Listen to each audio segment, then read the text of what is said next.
저는 서울에 사는 30대 중반 여성입니다. 어릴 때부터 부자가 되고 싶었어요. 이런 말 부끄럽지만 저는 행복도 돈으로 살 수 있을 것 같았거든요. 그래서 어릴 때부터 꿈이 뭐냐고 물어보면 1초의 망설임도 없이 부자가 되고 싶다고 했어요.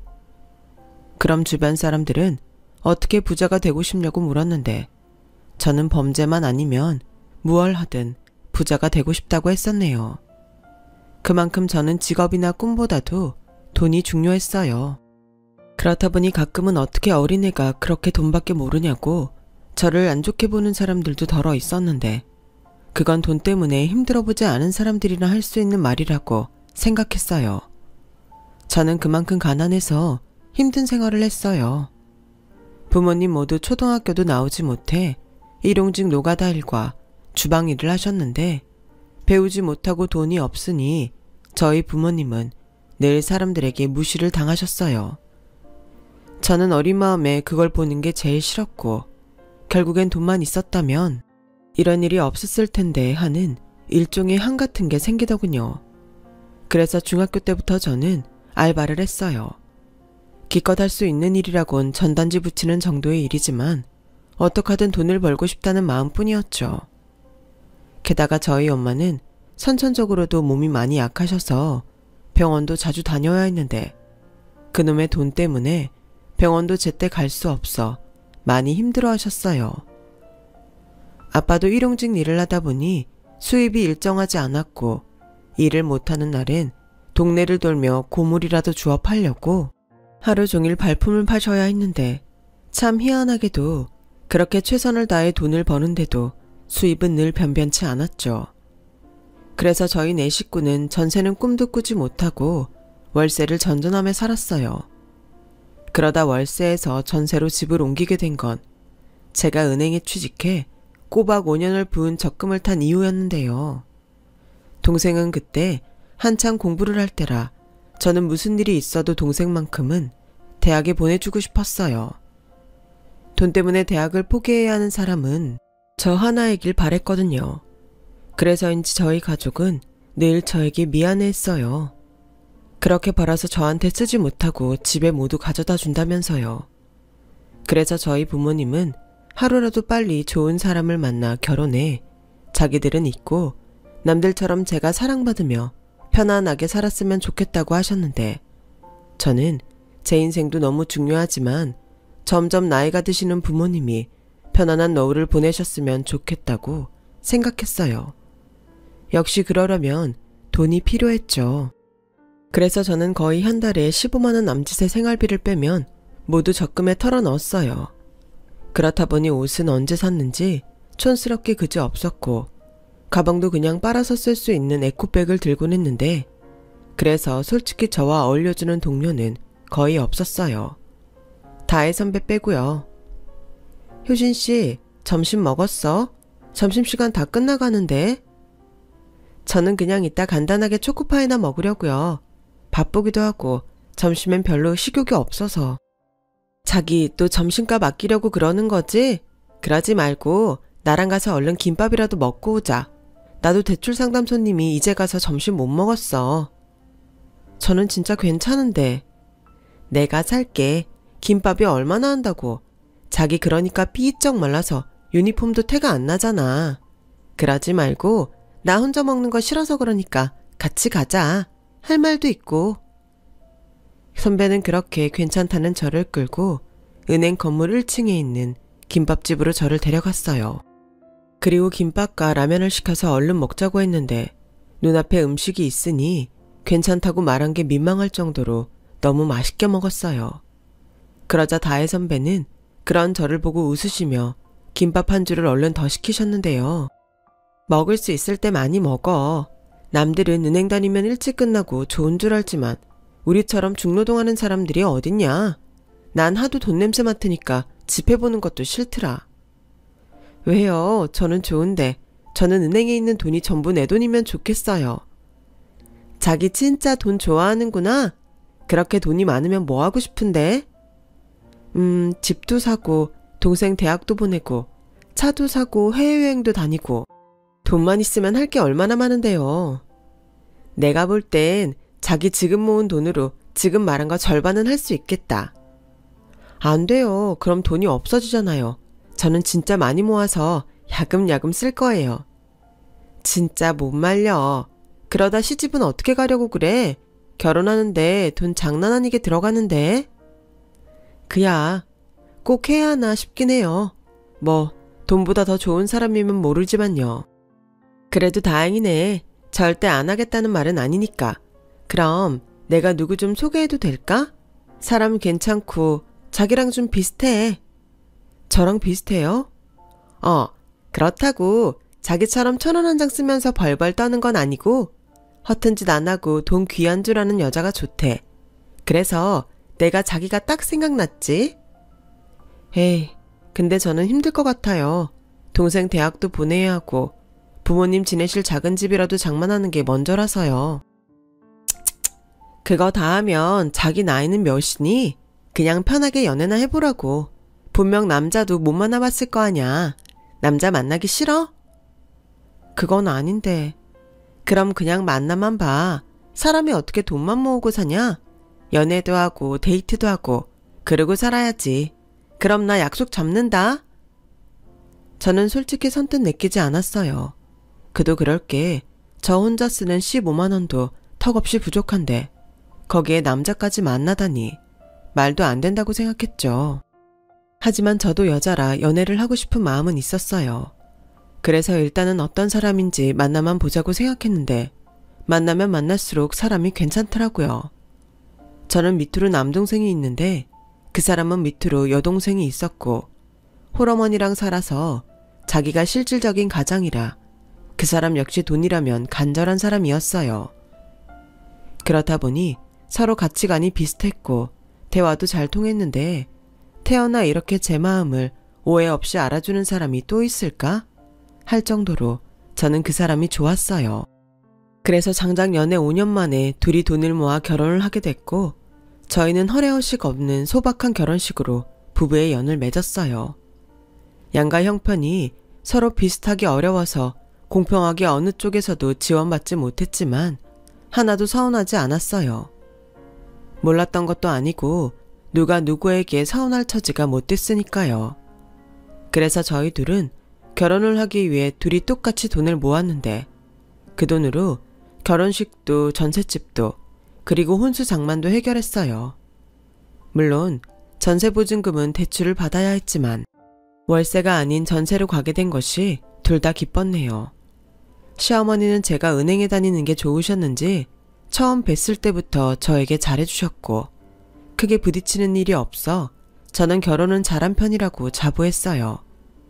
그즈음 남동생도 대학을 마쳐 대기업까지는 아니지만 서울에 있는 번듯한 직장에 다녔고 기특하게도 저에게 이제부터 부모님 생활비는 자기가 책임진다며 결혼했으니 자기네들 걱정하지 말고 편하게 살라고 했어요.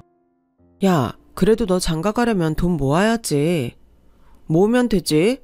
그리고 시집갔으면 그만이지. 무슨 친정까지 생각하냐? 그럼 매형이 싫어해. 그래도 엄마 아빠 노후는. 시끄러워. 내가 장남이야. 내가 알아서 해. 내가 누나 덕에 대학도 무사히 나왔고 이만큼 벌고 살아. 이젠 내 차례야. 그동안 내가 얼마나 미안했는지 알아? 뭐가 미안해. 누나만 고생했잖아. 공부도 잘했는데 대학도 못 가고. 그러니까 지금이라도 남들처럼 쓰고 누리고 행복하게 살아. 누나 꿈 있잖아. 한강 보이는 고층 아파트. 그거 꼭 사.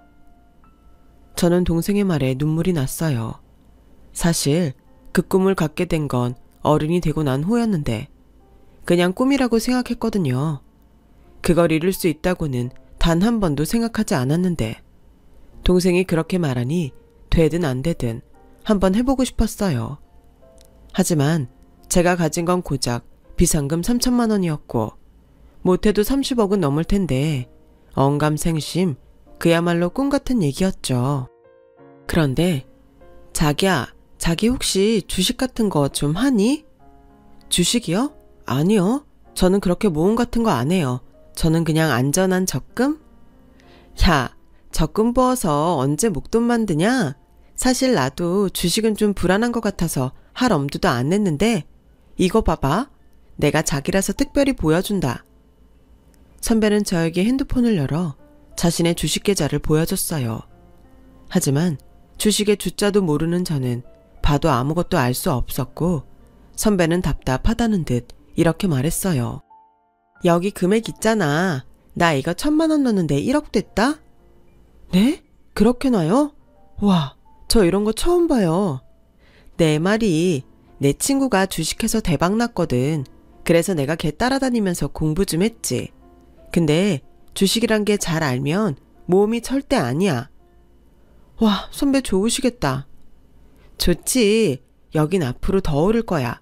자기 전기차 알지? 앞으론 전기차 사업이 뜰 거라서 회사만 안정적이면 절대 안 망해. 자기도 해라. 네, 제가 그럴 돈이 어딨어요. 그리고 아시잖아요. 저희 그이 주식한다고 하면 방방 뜰걸요. 아휴, 이렇게 좋은 정보를 줘도 못 먹네. 내가 자기가 하도 돈돈하니까 알려주는 거야. 이제 애도 낳고 집도 사려면 돈 필요하지 않아? 그야 그렇지만 대출 받아서 하면 결국엔 그 대출 갚느라 허리도 못 편다. 생각 좀 잘해봐. 자기 성격에 비상금 정도는 있을 거잖아. 내가 결혼 선배로서 얘기하는데 여자는 무조건 뒷주머니가 있어야 해. 저는 선배의 말을 듣고 고민이 됐어요. 모험하는 것 같아 괜한 짓 하지 말자는 생각이 들었다가 확실한 곳이면 이것도 기회가 되지 않을까? 선배의 통장을 봐서인지 마음이 흔들리더라고요. 그렇다고 선배가 원래 다른 사람에게도 무언가 권하거나 하는 사람이라면 저는 생각도 하지 않았을 텐데 말로는 자기도 어려웠던 때가 있어서 저를 보면 자기 어릴 때를 보는 것 같아 도와주고 싶어진다는 선배의 마음을 알기에 믿음이 가기도 했어요. 결과적으로 남편을 만난 것도 선배 덕이었으니까요. 결국 저는 남편과 상의를 하자 생각했어요. 선배는 비상금으로 남편 몰래 하라는 식으로 말했지만 신혼이라 그런지 그런 비밀을 만들고 싶지 않았죠. 무엇보다 혼자보다는 둘이 고민하는 게 더 나을 것 같았고요. 그래서 퇴근하자마자 저녁을 먹으며 남편에게 얘기를 꺼냈고 남편은 제 얘기를 듣더니 하지 말라고 하더군요. 그 누님도 참 괜한 소리를 해서 그런 거 하지 마. 내 주변에도 주식했다가 손해본 사람이 한둘인 줄 알아? 게다가 그 비상금 자기가 힘들게 모은 거라며. 그러다 한 방에 다 날아가면 그땐 어쩌려고 그래? 그건 그런데 확실하다고 하니까 고민이 되네. 글쎄 선배는 1,000만 원 넣고 1억이 됐다고 하잖아. 자기는 혹하지 않아? 전혀. 어쩌다 한번 터진 걸로 그렇게 혹하면 안 돼. 자기 그러다 큰일 난다. 그래도 혹시 알아? 우리도 돈 벌 수 있을지.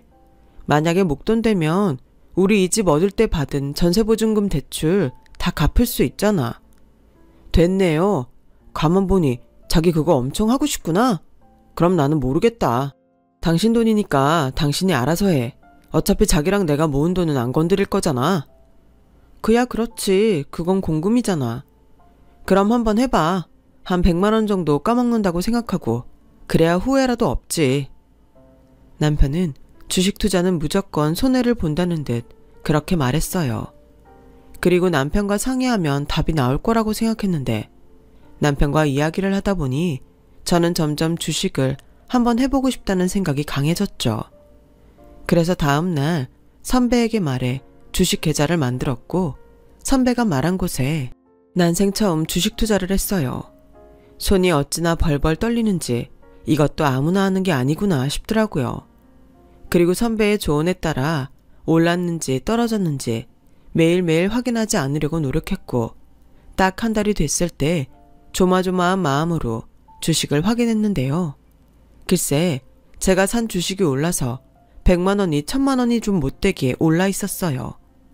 어찌나 놀랐는지 저는 눈이 휘둥그레졌고 선배는 그 사이 자기는 더 큰 돈을 벌었다며 이참에 큰 집으로 이사를 간다고 했는데 얼마나 부러웠는지 몰라요. 저 역시도 내 집 마련에 꿈이 있었으니까요. 그래서 태어나 처음으로 모험이라면 모험을 해보기로 했고 가지고 있던 남은 비상금까지 주식 투자에 털어 넣었는데요. 물론 이걸 누구에게도 권장할 수 없다는 건 너무나도 잘 알고 있었어요. 워낙에 선배의 정보가 정확했기 때문에 해볼 수 있는 거였죠. 그렇게 오르고 내리고를 몇 번 하던 주식 수익은 3달 만에 1억이 넘었고 저는 너무 놀라 꿈인가 제보를 꼬집어 봤어요. 직장인이 1억을 모으려면 몇 년이 걸리는데 꿈인가 생시인가 보고도 믿을 수 없더라니까요. 1억이란 돈을 은행일 보면서 보기야 많이 봤지만 이렇게 보는 1억은 그 기분에서부터가 남달랐고 저는 기쁜 마음에 선배에게 고맙다며 점심까지 거하게 샀는데요.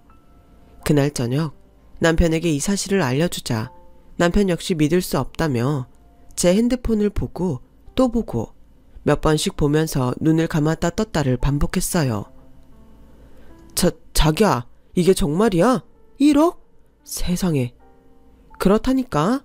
자기도 보고도 안 믿기지? 난 오늘 하루를 어떻게 보냈는지 모르겠어. 나한테도 이런 날이 오다니 꿈만 같아. 그러게, 손해봤다는 사람만 봤지 이렇게 주식으로 대박나는 사람을, 그것도 내 와이프가 그랬다니. 자기야, 정말 잘됐다. 우리 이걸로 뭐 하지? 전세자금 대출받은 거 갚을까? 일단은 조금 더 지켜보려고. 선배가 그러는데 아직은 더 오를 수 있다고 선배 친구가 빼지 말라고 했대. 정말? 여기서 더 오른다고? 야, 이거 꿈 아니지? 저에게 주식 투자를 말리던 남편은 갑자기 수익이 확 불어난 제 주식을 보고 자기가 더 좋아서 활짝 웃었어요. 그리고 어릴 때부터 갈망하던 돈을 한순간에 번 저는 그 돈으로 어떤 행복을 살 수 있을까 행복한 고민에 빠졌는데요. 그때는 그게 저에게 독이 될 거라는 걸 미처 알지 못했어요. 그렇게 며칠 후 무슨 일인지 남편이 집에 다녀오겠다고 했고 시댁에 다녀온 남편은 심각한 얼굴로 저에게 할 말이 있다고 했는데요. 어째 뭔가 예감이 설명할 수 없지만 별로 좋지 않았어요.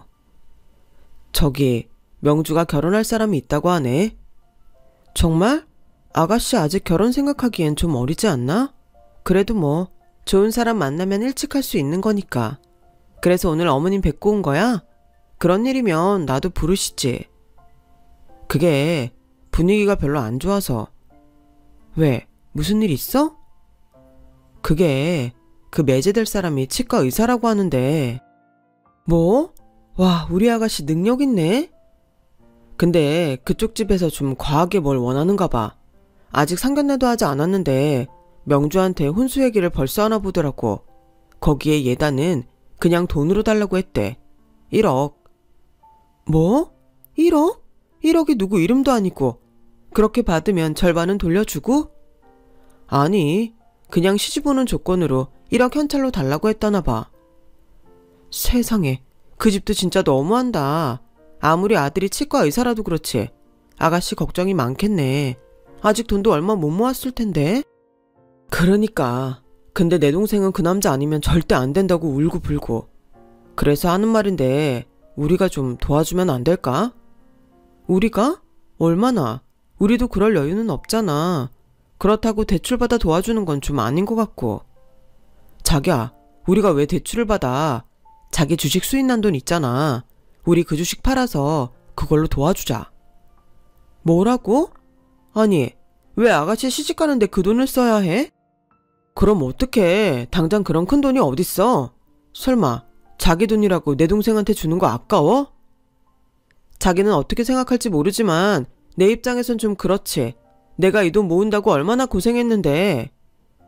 뭘 모아. 주식 투자로 한 방에 불린 거잖아. 아니, 여기에 들어간 3천만 원은 내가 정말 힘들게 모은 거야. 투자금이 3천만 원이나 됐으니까 1억이 된 거지. 자기 그 말은 좀 서운하다. 가족들끼리 힘들 때 도울 수도 있는 거지. 지금 네 돈 내 돈을 가리자는 거야? 내 동생 그 돈 없으면 시집 못 간다니까. 자기는 내 동생이 돈 없어서 결혼 못했으면 좋겠어? 아니, 왜 나한테 화를 내? 아무리 가족이라고 해도 이건 아니지. 자기는 내 동생 결혼한다고 자기 돈 달라고 하면 좋다고 줄 수 있어? 그리고 다른 일도 아니고 자기 결혼 문제인데 자기가 해결해야지. 그 남자는 뭐라는데? 자기 집에서 1억 달란다고 그 돈을 자기 집에 주라고 해? 지금 그런 말이 무슨 소용이야. 돈이 없으면 이 결혼이 엎어진다는 게 중요하지. 자긴 내 동생이 불쌍하지도 않냐? 난 자기가 내 말 들으면 알겠다고 그러자고 할 줄 알았어. 그런데 그렇게 돈 얘기에 선을 긋냐? 정말 실망이다. 미안해. 근데 어쩔 수 없어. 아가씨 일은 안타깝지만 그 돈은 못 해줄 것 같아. 진짜 너무한다. 나는 처남이 똑같은 상황이라고 하면 당장이라도 내줄 거야. 자기 그렇게 안 봤는데 자기는 사람보다 돈이 더 중요하냐? 다른 사정이면 몰라도 이번 일 같으면 난 내 돈이 더 소중해. 설마 어머님이랑 아가씨한테 나 주식으로 돈 번 거 말한 거 아니지? 남편은 제 말에 아무 말도 하지 않았어요. 그리고 금방 알 수 있었죠. 남편이 이미 제 주식에 대해 모두 다 말했다는 것을요. 남편과 한참 실랑이를 벌이고 있는데 그걸 못 참았는지 시어머니가 저에게 전화를 하셨거든요. 나다. 상민이한테 얘기 들었지? 나도 상민이한테 네 얘기 들었다. 얼마나 다행이냐. 이렇게 막막할 때 네가 주식으로 돈을 벌어서. 저기 어머니, 아직 그 일랑 얘기 중인데요. 저는 그 돈 못 드려요. 죄송합니다. 뭐? 예. 아무리 돈이 좋다고 해도 이건 사람 인생이 달린 일인데 너 너무 성급한 거 아니냐? 저도 제 인생이 걸린 일이라서요. 죄송합니다. 아가씨한테도 미안하다고 전해주세요. 예, 너 그러지 말고 다시 한번 생각해주면 안 되겠니? 네가 못 봐서 그러지. 지금 명주 난리도 아니다. 이 결혼 못하면 확 죽는다고 난리야. 옆에서 보면 로미오와 줄리엣이 따로 없다니까. 둘이 그렇게 사랑하는데 그깟 돈 때문에 갈라놔야 하겠어? 그러니까 왜 그게 제 돈이어야 하는 건데요. 무슨 말씀을 더 하셔도 제 마음은 바뀌지 않습니다. 죄송해요. 저는 계속 핸드폰을 들고 있으면 대화가 끝이 나지 않을 것 같아 최대한 정중하게 전화를 끊었어요. 하지만 시어머님은 몇 번이나 전화를 다시 하셨고 저는 달리 할 말이 없어 전화를 받지 않았는데요. 남편은 그런 제 모습에 서운한 듯 토라져 집을 나가버렸어요.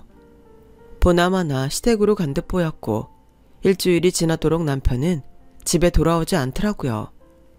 솔직히 마음이 불편했죠.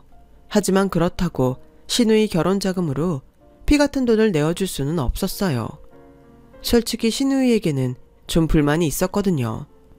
시누이는 자기 집이 가난한 게 싫다며 버는 족족 자기 치장하는 것에만 돈을 썼어요. 보아하니 친구 카드로 명품을 덥석 사서 매달 친구한테 이자까지 더해 돈을 갚는 모양이었고요. 생각부터 자기는 있는 집에 시집가서 구질구질한 자기 집은 있고 떵떵거리고 살 거라고 떠들고 다녔는데 어찌나 말투도 싸가지가 없던지 제가 딱 싫어하는 타입이었어요. 거기에 한술 더 떠 신우는 저에게 결혼 전임에도 불구하고 시누이 짓을 하러 들었고 저를 보면 당연한 듯 용돈도 달라고 대놓고 말했어요. 얼마나 황당하고 어이가 없었는지 어떻게 돈이라면 벌벌 떠는 오빠랑 다르게 동생은 저럴 수 있는지 이해가 가지 않았는데 어쨌거나 저는 달라는 용돈을 단 한 번도 준 적은 없었어요. 친했다면 조금이나마 줄 수도 있었겠지만 남편도 시어머니도 그런 무례한 시누이의 행동에 뭐라고 하지 않아 일부러 더 주기 싫었어요. 저라도 싫은 건 싫다는 표를 내야겠다고 생각했거든요. 그런데 그게 하필 지금은 결혼 문제로 엮여서 골치가 아프게 됐는데 어쨌거나 저는 무슨 일이 있어도 시누이 결혼에 돈을 줄 생각은 추호도 없었네요. 그러자 제 마음이 바뀌지 않을 것 같았는지 한 번은 남편도 없이 시어머니와 시누이가 연락도 없이 저희 집에 찾아왔고 처음엔 제 기분을 살피며 살살 돈 얘기를 꺼내더니 제 태도가 달라지지 않자 둘 다 본색을 드러냈어요. 예, 그래 아깝지. 내가 놀아도 아까울 것 같다. 근데 사람은 멀리 봐야 한다. 우리 딸이 그렇게 좋은 집에 시집을 가면 너희나 나를 모른 척 하겠어? 맞아요 언니. 그리고 그 돈 그냥 준다고 생각하지 말고 저한테 투자한다고 생각하세요. 남편이 치과 의사인데 제가 그거 몇 배로 갚아드릴게요. 시간은 좀 걸릴 수 있지만 언니 미치는 일은 절대 없어요. 죄송해요. 제가 모험은 하지 않는 편이라서요. 예, 너 지금 내 딸 결혼자금 빌려주는 게 모험이라는 거냐? 그렇게 안 봤는데 무슨 애가 이렇게 인정머리가 없어? 우리 명주가 남이야? 네 시누이잖아. 신우가 지금 곤란한 상황인 거 뻔히 알면서 가족끼리 그러는 거 아니다. 그 돈 없으면 우리 명주는 결혼도 못해. 넌 내 딸이 돈 없어서 결혼 못하는 꼴을 보고 싶어? 어머니, 그 얘긴 저한테 할 말이 아니죠. 저도 안타깝게 생각해요. 그리고 그런 걸 요구하는 그 집도 이상하다고 생각하고요. 화를 낼 곳은 제가 아니라 그쪽 남자 집 아닌가요? 언니, 그 사람 의사예요. 언니는 의사 집에 시집갈 때 열쇠 3개 간다는 말도 못 들었어요? 1억이면 진짜 검소한 거라고요. 그리고 언니가 돈이 있는데 안 빌려준다고 하니까 이러지. 우리가 괜히 그래요? 언니, 그 돈 청 저한테 주는 거 싫으시면 대출이라도 받아서 주세요.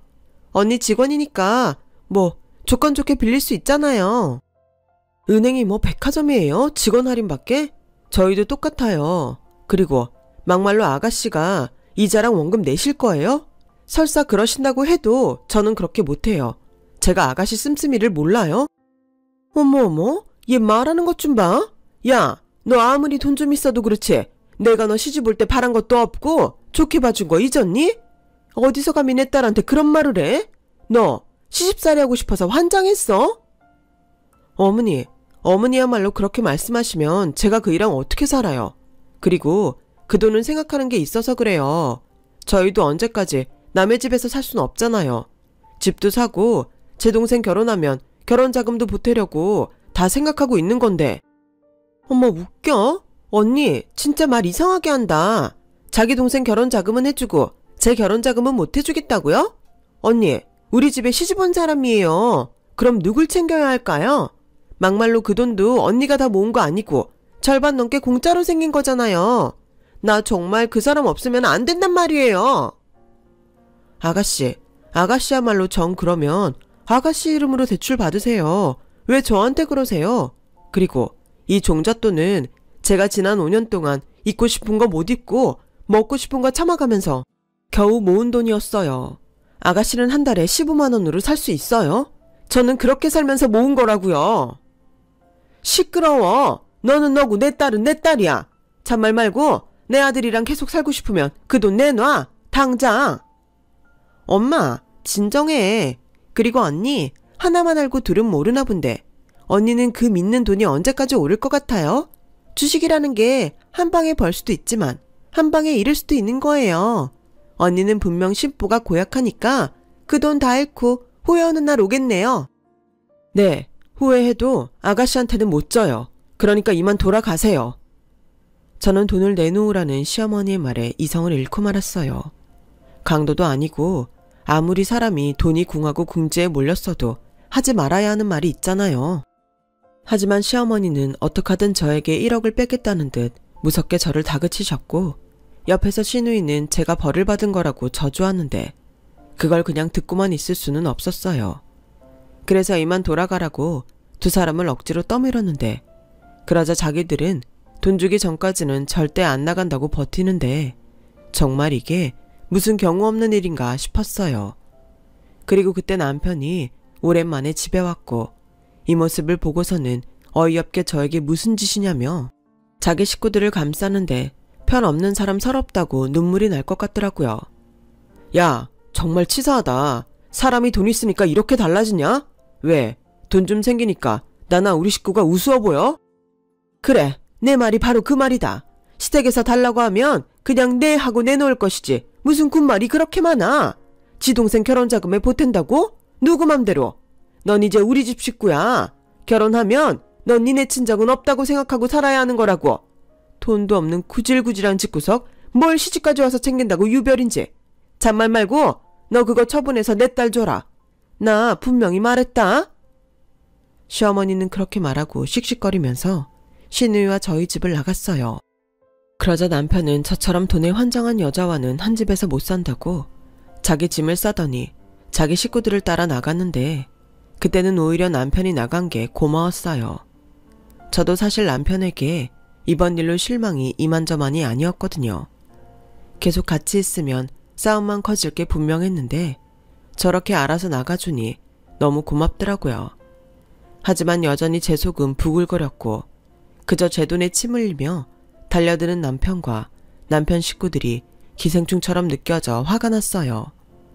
제가 정말 너무한 걸까요?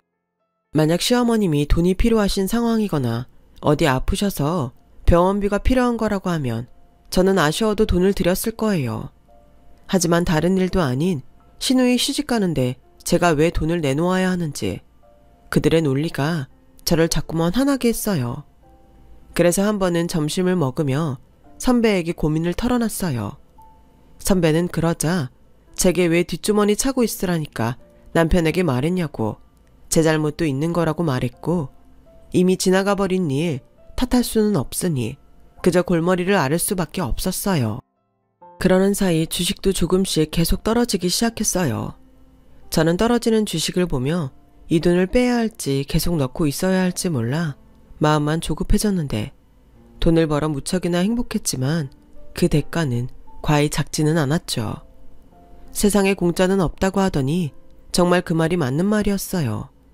그리고 남편에게 전화가 왔는데 저는 무슨 일인가 싶어 반갑지 않았지만 전화를 받았고 남편은 제 생각이 바뀌었는지 확인하고 싶어하는 눈치더군요. 어떻게 생각 좀 해봤어? 주식 확인하니까 떨어지고 있던데 그거 봐. 그냥 지금이라도 있는 거 빼고 명주 도와주자. 싫다고 몇 번을 말해야 해. 그리고 나 주식 뺄 생각 없어. 그거 빼고 갖고 있으면 자기랑 자기 식구들 나 들들 볶을 거잖아. 다 까먹는 한이 있어도 나 주식 안 뺄 거야. 야, 너 진짜 독하다. 돈에 환장했다는 말이 너를 두고 하는 말이구나. 이래서 주식이 무서운 거라니까. 똑똑히 들어. 내 동생 결혼 엎어지면 그건 다 네 탓이야. 내 동생이 결혼 못하고 잘못되잖아? 그럼 내가 너 절대 가만 안 둔다. 뭐라고? 아니, 당신도 그렇고 당신네 가족은 나한테 왜 그래? 막말로 그 돈은 자기들이랑 상관없는 돈이잖아. 그런데 왜 상관도 없는 돈에 욕심내면서 나한테만 돈에 환장했다고 하는 건데 나 주식으로 돈 벌면 번듯한 우리 집 사려고 했어. 아니, 그 정도는 아니더라도 대출받은 거 다 털려고 했다고. 물론 남으면 진석이 결혼할 때 보태주고. 그게 잘못이야? 그래, 잘못이지. 우리 집이야 천천히 사면 되고 거기에 처남 결혼은 왜 끼는데? 당장 결혼할 내 동생이 있는데 넌 결혼 계획도 없는 네 동생이 더 중요하냐? 그래, 나도 내 동생이 더 중요해. 내 동생은 나 결혼하면서 집에 신경 쓰지 말라면서 집 생활비까지 책임지고 있어. 근데 자기 동생은 어때? 맨날 주제도 모르고 명품이나 바라고. 내가 미쳤어? 그런 자기 동생한테 1억이나 주게? 됐다. 정말 너하고는 말이 통하지 않는다. 생각 바꿀 거 아니면 연락하지 말자. 나 당분간 집에 안 갈 거야. 그 집 대출 명의도 네 앞인데 내가 치사해서 거기 살겠냐? 남편은 그렇게 화를 내며 전화를 끊었어요. 저는 살고 있는 집 생각까지는 안 했는데 전세자금 대출 명의가 제 앞인 건 맞았어요. 대출 한도가 아무래도 제가 높아서 제 이름으로 대출을 받았거든요. 그랬더니 남편이 그걸 가지고 치사하게 나온 건데 정말 황당했어요. 결혼하고 같이 산 지는 얼마 되지 않았지만 5년이나 만난 남자인데 사람이 이럴 수 있나? 저는 뒤통수를 제대로 맞은 기분이었어요. 게다가 팔은 안으로 굽는다고 자기 식구들에게 막말을 듣는 저에게 단 한 번도 제 편에 서주지 않는 남편에게 서운한 건 말로 다 하지 못할 정도였죠. 그래서 그날 저녁 남편을 소개해준 선배와 술을 마시며 남편과 시댁에 대해 마음고생하고 있는 사실을 털어놨어요. 그러자 선배는 혀를 차며 그럴 줄 알았다는 듯 말했어요. 돈 앞에서 안 변하는 사람 있을 것 같아? 모르긴 몰라도 자기도 변했을걸? 전에도 말했지만 자기도 잘못 있어. 물론 그 사람들이 더 문제 있지. 왜 시자 붙은 것들은 그렇게 경우가 없을까? 나도 말을 안 해서 그렇지. 주식으로 돈 벌어서 이사간 뒤로 시댁 식구들이랑 맨날 싸운다. 내가 무슨 돈 나오는 도깨비 방망이라도 있는 줄 아나? 걸핏하면 빌려달라고 하고 큰돈 나갈 일 있으면 나더러 내래. 내가 아주 미치겠어. 언니도 그래요? 진짜 사람들이 왜 그런 걸까요? 그래서 돈이 무섭다는 거야. 돈만 있으면 행복할 것 같았지? 그러려면 혼자 숨겨놓고 몰래 티 안 나게 써야 해. 돈 앞에 사람 변하는 것처럼 무서운 게 없다. 자기도 알잖아. 로또 맞은 사람들 하나같이 불행한 거. 저는 이해가 안 갔어요. 행복해야지. 왜 다들 그렇게 인생이 망가지는지. 저는 안 그럴 거라고 생각했는데. 지금이라도 중심 딱 잡아. 내가 소개한 사람이라 할 말 없지만 이미 엎어진 물, 자기라도 흔들리지 말고 버텨. 고마워요, 선배. 그리고 이런 말해서 죄송해요. 선배 때문에 결혼도 했고 돈도 벌었는데 이런 소리나 하고 있네요. 나는 사실 불안했다. 그래도 괜찮아. 자기는 돈 귀한 줄도 알고 무서운 줄도 알잖아. 저는 선배의 말에 조금이나마 위안을 받았어요. 그리고 남편이 제정신이 돌아와야 할 텐데 하는 생각과 동시에 계속 저런다면 이대로 계속 살 수 있을지 머릿속이 복잡해졌는데요. 그렇게 마음도 뒤숭숭 머리도 아픈 가운데 반갑지 않은 손님이 저를 찾아왔어요. 제 앞에 번호표를 내민 사람이 신우이였거든요. 아가씨가 여기 무슨 일로 오셨어요? 은행 볼일 보시려고 온 거예요? 아니, 언니 보려고 왔는데요. 언니 바쁠까봐 연락을 못했어요. 전에는 제가 잘못했어요. 내내 사과하고 싶었어요. 아가씨, 여기서 이러지 말고 근처에서 잠깐만 기다려줘요. 제가 조금 있으면 점심시간이라 그때 다시 얘기해요. 저는 일단은 일을 하고 있었기 때문에 신우를 다른 곳에 가 있게 하고 싶었어요. 하지만 신우는 그럴 것 같았으면 오지 않았다는 듯 물러나지 않았고 그 자리에서 또다시 지긋지긋한 돈 얘기를 꺼냈는데요. 사람 일하는 곳에 와서 이러니 저는 정말 미치고 환장할 노릇이었어요. 언니, 오빠 지금 저희 집에 있는 거 알죠? 아니, 언제까지 신혼부부가 떨어져 지낼 생각이에요? 그러지 말고 제가 오빠한테 잘 말해뒀으니까 두 사람 얼른 화해해요. 나한테 돈 주면 모두가 해피하게 끝날 일이잖아요. 아가씨, 그 말이라면 제가 몇 번이나 말했잖아요. 그리고 저 지금 근무 시간이에요. 알아요. 그래서 이렇게 번호표 뽑고 왔잖아요. 저 지금 고객으로 온 거예요. 아가씨는 저희 은행 계좌도 없으시잖아요. 미래의 고객이라는 말 몰라요? 그리고 제가 그냥 달라는 것도 아니고 빌려달라는 건데 정말 안 되겠어요? 제가 무슨 일이 있어도 갚는다니까요. 설마 제가 그 돈 안 갚을까봐 그래요? 네, 솔직히 그런 면도 없지 않네요. 언니, 아니지. 그래요. 평상시 제 모습 아시니까 언니는 그럴 수 있어요. 그런데 저랑 결혼할 남자 의사예요. 저는 의사 사모님 되는 거고요. 그럼 제가 그 돈을 왜 못 갚아요? 그러니까 이렇게 부탁할 테니 이번 한 번만 저 좀 도와주세요. 나 결혼하면 우리 엄마 노후도 제가 책임질게요. 아가씨의 간절한 마음 모르는 거 아닌데 그래서 더 많이 미안하고 불편해요. 제 마음 변하는 일 없으니까 이만 돌아가 주세요. 아니, 오빠한테 들으니까 집 사려고 그랬다는데 집은 천천히 사도 되잖아요. 동생 결혼도 그래요. 만나는 여자 있어요? 결혼 언제 하는데요? 그냥 빌려주기 싫어서 하는 소리잖아요. 네, 저 돈 빌려주기 싫어요. 그럴 돈 있으면 그냥 저희 친정 전세 사는데 작은 집이라도 마련해드리는데 쓰고 싶어요. 지금 사는 집주인이 보증금 2배 줄 거 아니면 나가라는데 제가 그걸 보고만 있어요? 돈 버는 동생 있잖아요. 왜 언니는 오지랖 넓게 신경 안 써도 되는 데까지 신경을 써요? 그리고 언니 부모도 그래요. 여태 언니 덕 보고 살았는데 그 돈을 또 받아요? 그럼 너무 염치 없는 거지? 아가씨, 말 가려서 해요. 저희 부모님 한 번도 당연하게 제 돈 받으신 적 없으세요. 늘 죄인처럼 미안하다고 하시고요. 그리고 저 정말 이러면 곤란해요. 남은 얘기는 이따 하고 이만 가주세요. 싫어요. 저 돈 준다고 할 때까지 여기서 버티고 있을 거예요. 언니 창피하게 진상 떨면서 언니 쪽팔리게 할 거라고요.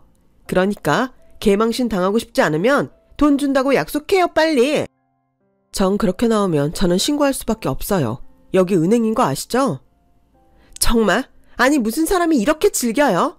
됐어요. 정말 사람이 더럽고 치사해서 못 봐주겠네. 좋아요. 돈 주지 마요. 그리고 똑똑히 기억해요. 나 이 결혼 깨지면 다 언니 탓이라고 생각할 거니까. 내 결혼 깨지는 날이 언니 제삿날이라고요. 알겠어요? 신우이는 자기 화를 못 이겨 고래고래 소리를 질렀어요.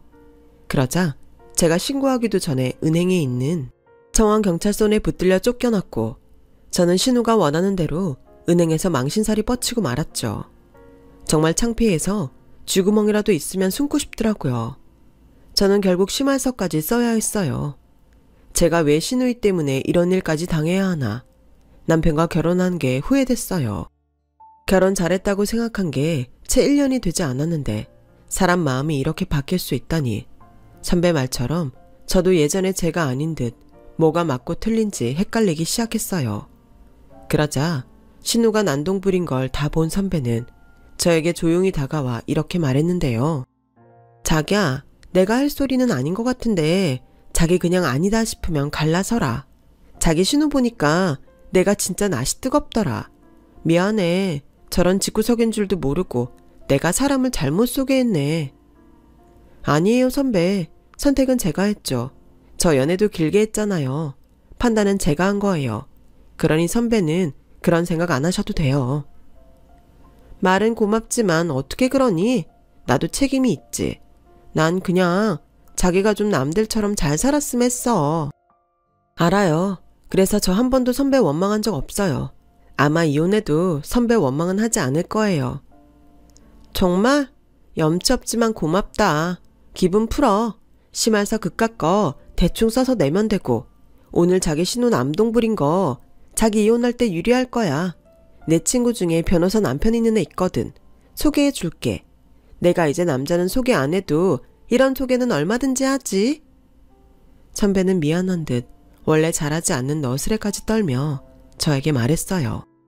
선배의 불편한 마음을 모르지 않기에 저는 겉으로는 웃었지만 마음은 이미 한계에 부딪히고 있었죠. 그러던 어느 날이었어요. 하루가 멀다 하고 괴롭히는 남편과 헤어지기로 마음을 굳히고 퇴근하고 집에 오는데 문을 열고 들어가니 반갑지 않게도 남편과 시어머니 그리고 시누이가 먼저 와서 저를 기다리고 있었고 신발도 채 벗지 않았는데 시누이가 성큼성큼 제 곁으로 오더니 제 뺨을 세게 내리쳤어요. 순간 술 냄새가 확 풍겼는데 얼마나 세게 맞았는지 제가 휘청거렸네요. 지금 이게 무슨 짓이에요? 미쳤어요? 그래, 미쳤다. 너 때문에 내 결혼 엎어졌어. 어때? 속이 시원해? 다 너 때문이야. 네가 나한테 1억만 줬어도 난 사모님 소리 듣고 편하게 살 수 있었다고. 아가씨, 지금 그걸 말이라고 해요? 원하는 대로 결혼 못해서 속상한 건 알겠는데 왜 저한테 그래요? 그렇게 뺨을 맞는데 남편이란 놈은 저를 노려볼 뿐 지동생을 말릴 생각을 하지 않더군요. 그래서 이번엔 제가 있는 힘껏 시누이 뺨을 쳤어요. 그때는 이미 저도 이성줄을 놓은 상태였죠. 그러자 시어머니는 어디서 감히 자기 딸에게 손을 대냐며 제 머리채를 잡고 흔드셨고 신우는 저에게 발길질까지 하는데 남편은 그럴 줄 알았다는 듯 일그러진 표정으로 구경만 하고 있더라고요. 저는 너무 화가 나 있는 힘껏 소리쳤어요. 그리고 눈에는 눈, 이에는 이, 집안 물건들을 그들에게 던져버렸죠. 그러자 제가 던지는 조명과 신발 등에 맞은 시누이와 시어머니는 저에게 돌았냐고 소리쳤어요. 당신들이 그러는데 내가 미치지 않고 어떻게 살아요? 그 결혼이 나 때문에 엎어졌다고요? 정말 그렇게 생각해요? 처음부터 편하게 살 생각으로 주제도 모르고 시집가려고 했던 게 잘못이라는 생각은 아무도 못하나 보네요. 엄마, 전현 하는 소리 좀 봐. 네가 나한테 돈 빌려줬으면 나 행복하게 결혼했어. 네가 내 행복을 낀 거라고. 너 책임져. 앞으로 내 인생 네가 책임지라고. 그래, 내 딸 인생 네가 망쳤으니까 네가 평생 내 딸 돈줄 대주고 살아. 알겠어? 어디서 뚫린 입이라고 함부로 짓거려. 내 딸의 능력이 있어서 의사 남자를 데려왔는데 그럼 시집온 네가 돈 좀 줄 수 있는 거지. 기어코 내 딸 혼사를 막아? 네가 그러고도 온전하게 살 줄 알았어? 너 지금 얘 속이 얼마나 썩어 문드러지는 줄 알아? 매일 술로 버틴다고. 내가 그 꼴을 보고 있으면 속이 타서 죽겠어. 이게 단 2년 때문이야. 그러고도 네 잘못 없다고 떠들 거야? 그 입을 확 찢어버려야 내 속이 시원하겠다. 너 이리 와. 엄마, 그만해. 뭘 그렇게까지 해. 그리고 너도 그렇다. 난 정말 자기가 이렇게 독한 년인 줄 알았다면 결혼까지는 하지 않았을 거야. 나나 우리 식구가 얼마나 부탁을 했냐? 그런데 그걸 손에 꼭 쥐고 내놓지를 않으니 진짜 독하다 독해. 나중에 내가 아파도 돈 아까워서 그냥 죽으라고 하겠다. 너한테는 가족이 돈보다 못하잖아. 아, 무서워. 그래놓고 지네 가족은 아주 끔찍해요. 결혼하면 우리 식구는 네 가족 아니냐? 난 이번에 진짜 너 다시 봤다. 넌 분명 돈 때문에 천벌 받을 거야. 그래, 열심히 벌고 열심히 모아. 너 죽으면 내가 보란듯이 팍팍 써줄 테니까. 정말 지금 생각해도 어이가 없어요. 어떻게 남편이라는 놈이 저런 말을 자기 와이프한테 할 수 있는 거죠? 자기 식구한테 끔찍한 건 제가 아니라 자기면서요. 저는 고맙게도 그 말을 듣고 1분 1초라도 빨리 저 새끼랑 갈라서야겠다고 결심했어요. 그래도 좋았던 기억이 있어 고민하고 있던 제가 등신이고 정신 빠진 년 같더라고요. 그래서 이제라도 정신 바짝 차리고 잘라낼 건 잘라내기로 다짐했죠. 그래서 들고 있던 핸드백을 손에 움켜쥐고 남편놈 대가리를 세게 후려쳤어요. 야, 너 이거 폭력이야? 너 내가 가정폭력으로 신고한다? 그래 해. 제발 좀 해주라. 지금 자기 식구 싸고 드는 게 나야 너지? 똑같은 잡소리도 들어주는데 한계가 있어. 어쩌면 식구들이 가족 아니랄까봐 똑같이 거지근성이냐? 나야말로 이런 집이고 이런 인간인 줄 알았다면 결혼? 연애도 안 했어. 돈에 환장했다고? 난 적어도 나나 너 우리 잘 사는 걸 1순위로 생각했어. 근데 넌 아닌가 보네. 지랄하고 있네. 우리 오빠가 결혼한 지 얼마 되지도 않은 널 1순위로 생각하겠냐? 머리가 그렇게 나쁜데 은행에서 일은 어떻게 하냐? 그리고 원래 너처럼 무식하고 고집센 기집애 맞아야 하는 거야.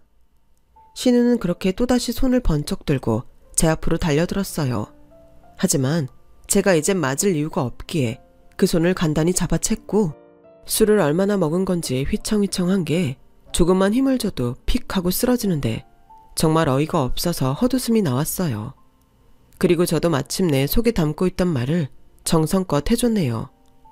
야, 너 말 똑바로 해. 내가 너보다 3살이 많아.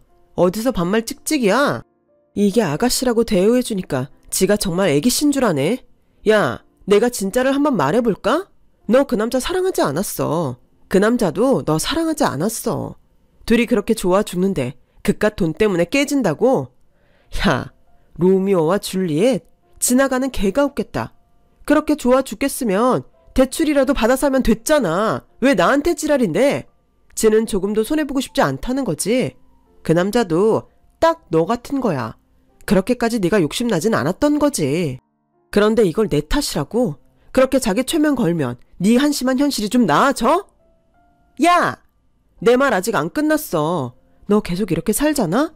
그럼 너랑 똑같은 남자랑 결혼하든가? 아님 계속 이렇게 닥쳤던 개마냥 팽당할걸? 그러니까 정신 똑바로 차리고 살아. 현실을 자각하고 돈이라도 모으란 말이야. 한심하고 등신 같은 게 꼭 지같이 인생을 살아. 신우는 제 말에 상처받은 듯 그 자리에서 대성통곡을 했어요. 그러자 잔뜩 화가 난 시어머니가 저를 무섭게 노려보며 자기 딸을 안고 달랬고 남편은 그런 모습을 보다 못해 저에게 한 소리 했죠. 지금 잘못했다고 무릎 꿇고 빌어도 용서해 줄까 말까인데 너 지금 내 동생 울려? 진짜 나한테 이혼당하고 싶어 환장했어? 너는 참 좋겠다. 돈 때문에 이혼이나 당하고 네 인생은 뭐 있냐? 어디서 주제도 모르고 설교질이야. 내 동생이 어디가 어때서? 당장 사과해. 웃기고 있네. 사과? 내가? 가만 보면 저것도 정상은 아니야. 널 거르지 못하고 결혼까지 한 나도 미친년이고 지금 사태 파악이 좀 안 되나 본데 내가 너한테 이혼 당하는 게 아니고 네가 나한테 이혼 당하는 거야. 나라고 너랑 살고 싶겠니? 이 꼴을 봤는데. 그래서 진짜로 이혼을 하자고? 그래. 사실 이 꼴 보기 전에 이미 마음 굳혔어. 이런 기생충 같은 사람들하고는 절대 다시 보고 싶지 않아. 뭐? 기생충? 너 말 다 했어? 어디서 감히 내 새끼들한테? 애미가 그러니 새끼들이 뭘 보고 자랐겠어요. 돈에 환장한 사람은 제가 아니라 그쪽 새끼들이네요. 야, 너 이씨 우리 엄마한테까지 그렇게 함부로 할래? 좋아, 이혼해. 나도 너같이 경우 없는 년이랑 더는 살기 싫어. 근데 그건 아냐? 결혼하고 형성된 재산은 이혼하면 반반씩 나누는 거. 네 주식도 나랑 결혼하고 수익 난 거니까 반은 내 몫이야. 나는 좋지. 그 돈으로 나는 새장가 가면 되니까. 어디서 주워 들은 건 있어가지고. 근데 알려면 똑바로 알아. 정말 네가 생각하는 것 같이 될 것 같아? 그 종잣돈이 누구 돈인지 벌써 잊었어? 그래, 법으로 하자. 어차피 내가 말해봤자 너 안 믿을 거잖아. 그렇게 말하면 내가 무서워할 줄 알고? 나는 이혼하면 땡큐야. 그래, 행복한 상상 많이 해. 그리고 이 집은 네가 전에 말했던 4명이니까 네 식구들 데리고 꺼져. 이 집 계약금이랑 잔금에서 네 목 절반 챙겨가고 싶으면. 남편은 제 말에 순간 계산을 하는지 눈동자가 흔들렸고 그 말이 맞다고 생각했는지 술에 취해 울고 화가 나서 악을 쓰는 자기 식구들을 데리고 제 명의의 집에서 나갔어요. 그리고 다음날 저는 바로 변호사 사무실을 찾아가 이혼 소송을 준비했고 남편놈 역시 변호사를 통해 이혼 절차를 밟았는데요. 남편은 지금 살고 있는 집의 절반, 제 주식의 절반을 자기 몫이라고 주장했어요. 하지만 누가 들어도 남편의 주장은 억지였죠. 당연히 이혼 소송의 결과는 저의 승리였어요. 결혼할 때 남편이 보탠 절반은 다시 남편에게 줘야 했지만 남편이 탐낸 주식의 수익은 애당초 결혼 전 저의 비상금에서 나간 것이 확인되니 남편놈 뜻대로 되지 않았어요. 게다가 제가 근무하는 은행에까지 와서 행패를 부리던 시누이의 사건과 시어머니와 시누, 거기에 남편까지 합세해 제가 싫다는 의사를 분명히 했음에도 지속적으로 돈을 뜯어내려 한 점이 이혼 사유로 인정되어 저는 1,000만 원이라는 위자료까지 받을 수 있게 됐는데요. 그러자 남편놈은 자기는 억울하다며 인정할 수 없다고 판사님 앞에서 소리를 치더군요. 그 순간 저는 더 명확히 알았어요. 돈에 환장한 인간은 저놈이라는 걸요. 그냥 자기도 중심 잘 잡고 제 편에 섰다면 자기도 저와 좋은 집에서 행복하게 살 수 있었을 텐데 저는 자기 목을 자기 발로 찬 남편놈이 불쌍했어요. 하지만 더는 어떤 미련도 없던 저는 결혼 생활한 지 얼마 되지 않아 이런 사실을 알게 되어 다행이라는 생각이 들었는데 부모님과 동생은 제가 그런 마음고생을 하고 있을 거라는 걸 몰랐기에 많이 속상해 하셨어요. 그리고 제 동생은 남편놈을 찾아가 한바탕 한 모양인데 속으론 좀 시원했네요. 역시 이럴 땐 핏줄밖에 없는가 봅니다. 그 뒤 제가 정신없이 이혼하고 일상으로 돌아오기까지 시간이 꽤 필요했어요. 마음에 여유가 없어 주식도 제대로 보지 않았는데 한 번은 얼마나 더 떨어졌을까 걱정되는 마음에 확인을 하니 정말 놀랍게도 7천만 원까지 까먹었던 주식이 13억이 되어 있었어요. 그러자 어디서 또 제 주식이 올랐다는 걸 알았는지 남편놈은 자존심도 없는지 저를 다시 찾아와 매달리기 시작했고 저는 정말 그 꼴도 보기 싫었어요. 자기야, 미안해. 내가 내 동생 일로 잠깐 정신이 나가 있었어. 내 식구는 자기 하나인데 내가 왜 그랬는지 몰라. 엄마랑 명주가 하도 옆에서 사람을 들들 볶으니까 눈에 뭐가 씌었나 봐. 이제 나 정신 차렸어. 우리 5년 연애할 때 좋았잖아. 서로 비슷한 구석도 많고 잘 통하고 나 한 번만 용서해 주라. 내가 자기 편 안 들어서 정말 미안해. 주식 많이 올랐지. 정말 그때 돈 뺐으면 어쩔 뻔했냐? 이렇게 많이 오를걸. 나 이번에도 자기한테 감탄했잖아. 역시 나한테는 자기밖에 없구나 생각했다니까. 내가 나쁜 말해서 미안해. 다 잊어주라. 내가 평생 속죄하는 마음으로 잘할게. 내가 자기 행복하게 해줄 수 있어. 그러니까 나 버리지 말고 우리 다시 시작하자. 응? 왜? 주식이 더 올랐다고 하니까 배 아파? 근데 지금 생각하니 참 고맙다. 이렇게 주식도 오르고 이혼해서 더는 당신이랑 당신 식구들 안 엮어도 되잖아. 그때 지금처럼 올랐어 봐. 생각만 해도 무서워. 그때 당신이랑 당신 가족들 눈이 어땠는 줄 알아? 살인도 할 것 같더라. 내가 생명의 위협까지 느끼면서 다시 너란 놈이랑 살 이유는 없잖아. 좋게 말할 때 꺼져. 신고하기 전에. 왜? 회사에다가도 소문 한번 시원하게 나게 해줘? 남편놈은 제가 한 말이 무섭기는 했는지 꼬랑지를 내리고 다신 찾아오거나 연락하진 않았어요. 하지만 사람 일은 모르니까 집을 내놨고 이사까지 친정 식구들과 같이 큰 집으로 했는데요. 꿈에 그리던 한강이 보이는 아파트는 아니지만 저는 따뜻한 물 잘 나오고 곰팡이 없는 새 집이 정말 좋았어요. 부모님도 저에게 미안해 하셨지만 저는 너무 행복했죠. 어릴 때부터 바라던 저의 꿈이었으니까요. 어릴 땐 이런 게 하고 싶어서 부자가 되고 싶다고 했는데 이제는 알 것 같아요. 저는 부자가 아니라 걱정 없이 따뜻한 곳에서 가족들과 행복하게 사는 게 꿈이었다는 걸요. 돈으로 행복을 살 수 있다고 생각했는데 사실 행복은 가까운 곳에 있었어요. 그리고 어쩌면 그런 행복은 돈으로는 절대 살 수 없는 거였는데 저는 제 가족을 지키는 수단이 돈이라고 맹신했던 것 같아요. 저는 지금은 주식 투자한 걸 모두 처분하고 다시는 주식은 하지 않기로 했어요. 떨어질까 조마조마하는 것도 싫고 지금 충분히 행복한데 더 욕심부렸다가는 누구 말처럼 후회할 것 같더라고요. 저는 지금의 생활에 만족해요. 저는 여전히 은행에서 근무하고 있고 선배는 다른 지점으로 근무처를 옮겨 사실 조금 외롭긴 한데 이젠 궁상 떨지 않고 저에게도 투자하며 남은 인생을 행복하게 살고 있어요.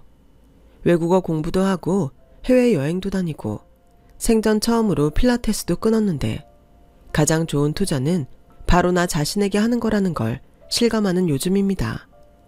저는 요즘 정말 행복해요.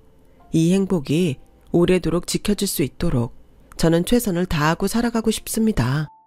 사람을 하나부터 10까지 모두 알 수는 없잖아요. 특히 결혼하면 다 안다고 생각한 배우자에 대해 실망할 일이 꼭 한 번은 있을 텐데 그래도 그건 잊지 않았으면 좋겠어요. 결혼한 순간부터 당신의 가족은 당신과 결혼한 그 사람이라는 걸요. 서로를 배려하고 지켜주는 마음. 저는 그게 없어 이혼을 할 수밖에 없었지만 나중에라도 기회가 된다면 그런 행복한 결혼을 하고 싶네요. 앞으로 제가 그런 좋은 인연을 만날 수 있길 바라면서 저의 이야기를 여기서 마치도록 하겠습니다. 지금까지 긴 저의 이야기 들어주셔서 감사해요. 늘 행복하시고 좋은 사람들과 좋은 시간이 되시길 진심으로 바라겠습니다. 여러분, 사연 댓글에 응원과 현명한 조언 부탁드려요. 좋아요와 구독은 저에게 큰 힘이 됩니다. 오늘도 좋은 일 가득하세요.